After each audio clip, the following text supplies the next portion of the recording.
Imagine the vast, empty deserts of China, a place where survival is a daily battle. That's where our story begins. We see a small band of robbers, dusty and desperate, being hunted relentlessly by a group of soldiers. The leader of the robbers, a brave man named William, had to think fast. To save his crew, he made a tough call. "Free some horses!" he yelled. The idea was simple. Let the soldiers chase the horses while the men slipped away, and it worked perfectly. 2 horses were freed, the soldiers took the bait, and William's group vanished into the harsh landscape. That night, they were huddled in a cave, finally revealing the desperate secret that had brought them to this desolate place. They were hunting for a very special substance, a black powder. Their journey had been a nightmare from the start. They'd already lost over 20 people and were running dangerously low on everything. They were actually considering giving up, packing it in and retreating, when a chilling shadow suddenly fell over them. Before they could react, a monstrous creature lunged out of the darkness and attacked. The remaining men were instantly wiped out. In a flash, only William and his close friend were left alive. The monster wheeled around to finish them off, but William, in a burst of sheer survival instinct, charged it. He managed to knock the beast down and, incredibly, hack off its arm. They stared at the severed limb, utterly confused. What was this thing? It was unlike any animal they had ever seen. Sensing overwhelming danger, they knew they couldn't stay. This cave was no longer a sanctuary, it was a death trap. The next day, they continued their desperate trek, but fate wasn't done with them. The soldiers found them again. With their enemies right on their heels, they raced across the plains until they finally reached it. A colossal structure stretching across the horizon, the legendary Great Wall of China. The very wall this film is named after. An immediate shower of arrows rained down on them. They were trapped, with almost no chance of making it out alive. William made a snap decision: surrender. He knew it was a long shot, but handing themselves over to the Chinese soldiers inside the wall was their only hope for survival. Once inside, the commanders of the Great Wall were astonished, not by the men, but by the strange piece of cloth William was carrying. Commander Lin, a strong, imposing woman, asked him how he got it. William simply said, "I killed a monster all by myself and brought this as proof." The Chinese commanders burst into laughter. They ridiculed him, completely disbelieving his outrageous claim. But one man, a planner and strategist, wasn't so quick to dismiss it. He saw the greenish blood staining William's clothes and weapons, and started to suspect that the outsider might be telling the truth. Before anyone could conclude, a frantic soldier came running, shouting a warning. From his tower, he had spotted a massive number of enemies hurtling toward the wall. The general instantly ordered his armies to prepare for war. William and his friend were dragged to the top of the wall, where they saw a sight that was simply breathtaking. A gigantic army, armored in colorful metal suits, stood ready. William was awestruck. The coordination was unbelievable. Though each soldier had a distinct role, the whole army moved as one, and their different colored armor suits clearly indicated their different duties. Most distinct of all were the soldiers in blue armor, led by Commander Lin. These were an elite force, made up entirely of women. They marched to the edge, preparing massive weapons, all waiting for the enemy. Then they saw them, a tidal wave of green monsters in the distance. These were the true enemy. Roaring in fury, the creatures charged the wall. Arrows rained down on them, but they just kept coming. When they reached the base, the women in blue armor did something incredible. They flung themselves down the wall on ropes, attacking the monsters with their weapons before being swiftly pulled back up by their male counterparts.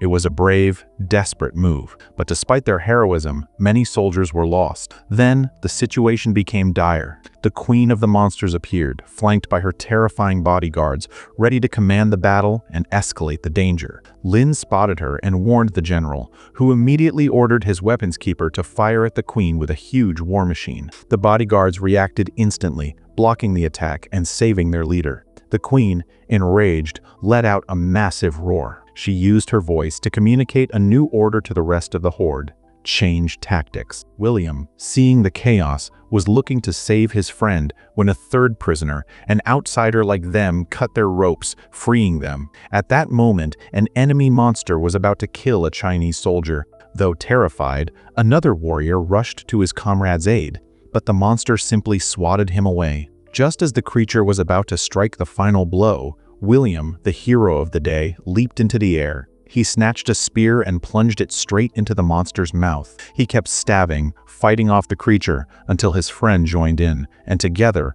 they stabbed it through the heart, killing it.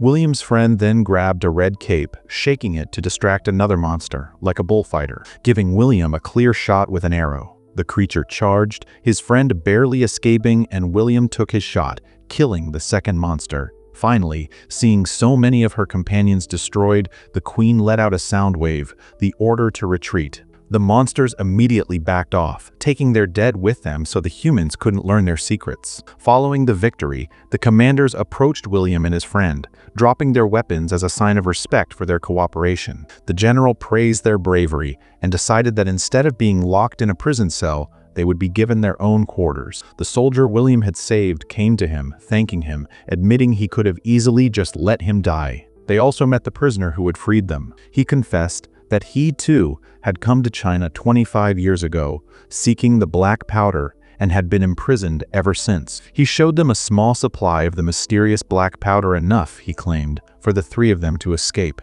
His plan, as soon as the next battle started, they would slip away in the chaos of war. But their talk was cut short. The planner called them to an urgent meeting. In their belongings, they had found a magnet. The planner theorized that this magnet was why William had been able to kill the monster so easily the first time. It seemed to somehow weaken the creature's mind. He then revealed the terrifying truth. The monsters were called Dao Te, and they had arrived on Earth from another planet about 20 years ago. Every 60 years, they rise up and attack northern China, devouring everything to feed their queen and multiply their numbers. The capital, with its 2 million people, was only 300 miles away. If the queen was allowed to grow stronger, they would overwhelm the world. Suddenly, the general noticed that soldiers were missing from the West Tower. He left to investigate with Commander Lin. As the soldiers took their positions, they were perplexed. No monsters were physically visible this time. They marched forward, spotting one creature, but the general saw the reflection of a second Dao Te hidden behind them, waiting in ambush. Both monsters attacked at once. The general managed to block the creature behind them, but in saving Commander Lin, he was mortally wounded.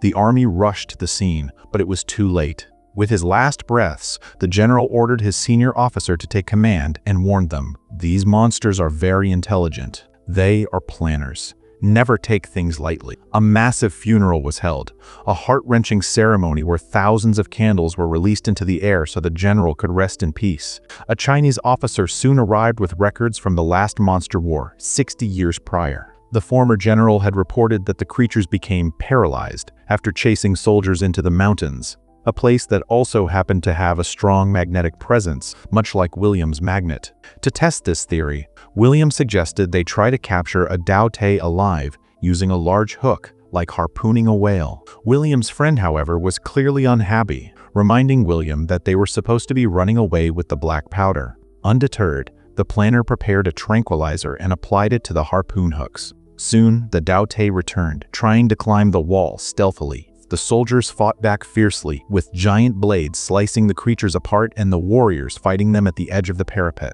Lin gave the order, and the harpoons were launched. Several monsters were struck, but they quickly realized the goal was to capture them and began to break the chains. All but one broke free. Meanwhile, the prisoner was urging William's friend to run, but the friend refused to leave William behind. William, too, wrestled with the idea of fleeing, but in the end, he rushed back to help capture the last chained Dao Te. To isolate it, the army fired a volley of bombs, creating a ring of fire around the monster. William knew the chain wouldn't hold. He sprinted through the fire, managed to restrain the monster, but was then ambushed by more creatures. Luckily, his friend arrived just in time to save him, scolding him for abandoning their escape plan. Working together, they killed them by shooting them in the eyes. As more monsters crossed the ring of fire, the Chinese army fired a bomb, blasting the Dao Te and saving the two friends. The monster was quickly caged for testing. As a man brought the piece of magnet near the creature, it immediately stopped moving. The magnet worked. Suddenly, a presence was sensed beneath the base. Investigating, they were all horrified to discover that the creatures had dug a massive tunnel under the Great Wall. All the battles so far had been a deception, a distraction. At the same time, the prisoner and William's friend were making their move to steal the black powder and escape, but William stopped them. He urged his friend to stay and fight, but his friend insisted William was wasting his life, that victory against this horde was impossible. As they argued, the prisoner knocked William unconscious, telling his friend that this was their last chance. Commander Lin soon learned of their betrayal and was furious at William. However, her anger subsided when a warrior confirmed that he had heard William trying to stop his friend. Lin ordered the traitors to be imprisoned, but she also locked William in a cell to keep him from interfering further. Lin decided their only hope was to reach the Dao Te hive beneath the capital using hot air balloons. It was a desperate, untested idea that involved dangerous fuel made from the black powder. The initial test was a disaster. Many were killed, and only a few soldiers survived to fly the remaining balloons to the capital. William was finally released. He ran out to see the one remaining balloon and asked what had happened. The planner told him they had failed to stop the Dao Te from breaking the wall, and that Commander Lin had freed William just before she left for the capital. Their only hope now, he explained, was to kill the queen, whose death would paralyze her entire army. William made his choice. He would follow Lin to the capital and fight to save humanity. Commander Lin and her surviving crew arrived at the capital to find the city completely overrun by the ravenous monsters. They struggled to reach the palace, battling creatures all the way.